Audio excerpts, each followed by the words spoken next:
Sir ఇప్పుడు మీరు cinema పరిశ్రమలో 80వ దశకం నుంచి ఉన్నారు కాబట్టి ఇప్పుడు బాగా ప్రెసిపిటేట్ అయ్యి తెరపైకి వచ్చిన ఒక సమస్య మలయాళ ఇండస్ట్రీలో జరుగుతున్న పోకళ్ళు, దానిపై అనేక వివాదాలు వచ్చాయి కదా సార్. దీనికి సినిమా ఇండస్ట్రీ సభ్యుడిగా మీ స్పందన ఎలా ఉంది అసలు? అంటే ఏమనుకుంటున్నారు ఇది? ఇప్పుడు దీనికి సింపుల్గా చెప్పి ఈ చెట్టు ఉందా విత్తనం ఉందా అన్నట్టేనా. ఫ్రాంక్గా మాట్లాడుకుందాం. ఇది ఇవాళ వచ్చిన సమస్య కాదు, ఇది ఎప్పటి నుంచో ఉన్నది. బట్ ఇదివరకు క్లుప్తంగా ఉండేది, ఇప్పుడు బయటపడిపోతుంది. అవును, ఏదైనా ఉంది సమస్య అనేది ఇప్పుడు ప్రాబ్లం ఉంది అంటే అది ముందే when you face it on day one it self better you expose it. అంటే ఇండివిజువల్ లెవెల్లో అంటున్నారా? ఎనీవే ఎనీవే ఇప్పుడు నాకు ఏదైనా ఒక సమస్య వచ్చింది అనుకో అమ్మా, your my colleague, they are my colleagues, నేను మీతో చెప్పుకుని నలుగురం కలిసి మనం అప్పుడే మన సమస్యను రేస్ చేసామనుకోండి, సగానికి సగం కాదు, మేము ఈవెన్ ఆ ప్రాబ్లమ్ని ఎరాడికేట్ చేసేయగలుగుతాం. But once you submit for something and then you bend down for something and then later on bring it up, it doesn't work. దానివల్ల ఉపయోగం ఉండదు, గౌరవం కూడా ఉండదు. కానీ భయపడి చాలా పరిస్థితుల్లో చాలామంది మౌనంగా ఉంటున్నారు అనేది అది. ఇప్పుడు అందుకనేసి ఈ భయం అనేసరికి ఏమైపోతుంది, అక్కడే you have to take a stance. నేను should I bend down, should I not bend down. ఇప్పుడు మీరు ఇందాలు నన్ను అడిగారు కదా, నేను ఎందుకు అడగట్లేదు అంటే వాళ్ళకి ఇబ్బంది అని చెప్పేసి నేను అడగట్లేదు. అవును, దిస్ ఇస్ మై సొల్యూషన్. నాకు అవకాశాలు రాలేదంటే నేను ఎవరిని అప్రోచ్ అవ్వట్లేదండి, అందుకే రావట్లేదు. క్లియర్. దీనికి వస్తే ఒక స్త్రీ విషయానికి వస్తే ఫర్ ఎగ్జాంపుల్ ఇది ఒక్కసారి ఇప్పుడు ఏమైపోతుందంటే అన్ఫార్చునేట్ అంటే మీరు అన్నట్టు once lady for some reason she bends down, it is exploited. Today it is A, tomorrow it's B, C, D, E, F. దీంట్లో ఎక్కడో ఒక రప్చర్ వస్తుంది ఎవరితోనో, దట్ ఫ్లేర్స్ అప్, అది ఇష్యూగా మారుతుంది. అప్పుడు ఏమవుతుంది, an A or a B or a D ఎవరైతే ఆ రోజు లేదా ఈ రోజు లేదా ఇప్పుడు ఎందుకు వచ్చిందని వస్తుంది అని మాట్లాడతారు. అవును. సో వాట్ ఏమైపోతుందంటే each one is trying to exploit or expose the other person. as a వ్యక్తిగా if I let me take Sudhakar as a male, and so I'm trying to expose the minuses of that person. వారు నా minuses expose చేస్తున్నారు. నా దగ్గర ఇన్ని proofs ఉన్నాయని నేను చెప్తాను, ఆవిడ దగ్గర ఇన్ని ప్రూఫ్స్ ఉన్నాయని ఆవిడ చెప్తాను. తర్వాత ఇంకోటి ఏంటంటే అన్ఫార్చునేట్లీ ఏంటంటే ఇప్పుడు మీరు అడగచ్చు, ఇవి ఇక్కడ ఇండస్ట్రీలోనే కాదా, ప్రతి చోట జరుగుతున్నారు. బట్ మనకున్న గ్లామర్, అందుకని సినిమా వాళ్ళు ఏంటి రోజు వాడు పొద్దునే బ్రషింగ్ కూడా డబ్బు కట్టతో చేసుకుంటారు, స్నానం డబ్బు కట్టతో చేసుకుంటారు, పడుకునే డబ్బు అనే ఫీలింగ్ ఆడియన్కి ఉంది. సో మన దీంట్లోంచి ఏదైనా ఇంత వచ్చిందంటే it will be spoken our so much. అవును. మీరు విలేజెస్లోకి వెళ్ళారంటే వాళ్ళ దగ్గర ఉన్న రెండు సాలిడ్ టాపిక్స్ ఆ రచ్చబండ మీద కూర్చొని మాట్లాడండి. One is politics, next is cinema, అంతే. మనం అంతటా మనం ఇలా ఎక్స్పోజ్ అయిపోయి ఆయన తప్పే, నేను కాదంటలేదు, చాలా తప్పు, నేను కాదని అంటే ఎక్స్‌ప్లాయిటేషన్ ఉండడం తప్పే, ఉందన్న మాట వాస్తవం. కానీ అది ఆదిలోనే ఉంచారంటారు. నేను ఇవాళ on camera I'm asking you show me one profession in this world where this no exploitation. అంటే to some extent I agree sir. కానీ ఈ డిగ్రీస్ ఆఫ్ ఎక్స్‌ప్లాయిటేషన్లో చూస్తే ఒక 100 మంది సాఫ్ట్వేర్ ఇంజనీర్లు ఉన్నారనుకోండి సార్, ఒక 100 మంది ప్రొఫెసర్స్ ఉన్నారు యూనివర్సిటీస్లో, ఒక 100 మంది ఇంకెవరో ఉన్నారు. ఆ ప్రొఫెషన్స్లో ఏమిటంటే గబుక్కుమని ఇటువంటి విషయాలు అంత తరచుగా జరగవు. అయితే సినిమా ఇండస్ట్రీలో ఉండే అన్రిటన్ రూల్స్ ఏవైతే, ఎందుకంటే అది ఒక సంఘటితమైన ఒక ఆర్గనైజ్డ్ ఇది కాదు, సెక్టర్ కాదు. Things started evolving. దానికి ఒక పే స్కేలు, స్ట్రక్చర్లు ఇవేవీ లేవు. Everything is whimsical according to it's individual unit. కాబట్టి there are certain norms.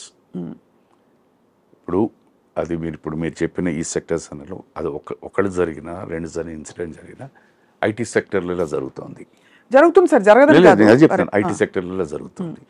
లేకపోతే ఇంకో ఫీల్డ్లో చూస్తే అలాగే ఇండస్ట్రీలో కూడా. ఇక్కడ ఇంకొంచెం ఎక్కువ జరుగుతుందంటారా? ఇక్కడ అగైన్ అది చెప్తున్నాను, వాళ్ళ ఆలోచన విధానం బట్టి వాళ్ళ కెరియర్స్ని ఎలా తీసుకెళ్దామని అనుకోవడం బట్టి ఉంటుంది. There are certain people who just bend down to at least make a living or carry in the industry. There are certain educated people who come down with a little bit of ethics which they don't like these things to happen. That is where the problem comes. దృష్టిలో ఏమైపోతుందని అందరూ ఒకటి, cinema వాళ్ళందరూ ఒకటేనండి అని అనేస్తారు. This is the common thing. Cinema వాళ్ళందరూ ఒకటేను, but cinema వాళ్ళందరూ ఒకలా కాదు. There are different people. మర్యాద ఇచ్చేవాళ్ళు ఉన్నారు, మర్యాద ఇవ్వని వాళ్ళు ఉన్నారు, ఫస్ట్ పరిచయంలోనే ఏకవచనంతో పిలిచేవాళ్ళు ఉన్నారు, ఎన్ని సంవత్సరాల పరిచయం ఉన్నా కూడా మేడం అండ్ సార్ అనే నాలాంటి వాళ్ళు ఉన్నారు. సో వాళ్ళందరికీ ఏంటంటే నేను మేడం ఆర్ సార్ అని చెప్పేసరి వాళ్ళు చాలా చిన్న చూపుగా ఉంటుంది. అదేంటని మేడం అంటారు మమ్మల్ని ఏదని. Is it a wrong word? No, that they don't like. But ఏకవచనంతో పిలిస్తే దే లవ్ దట్. హాయ్ హో అనుకుంటారు. అది ఎందుకది? అది ఎవడిస్తున్నాడు? అది సను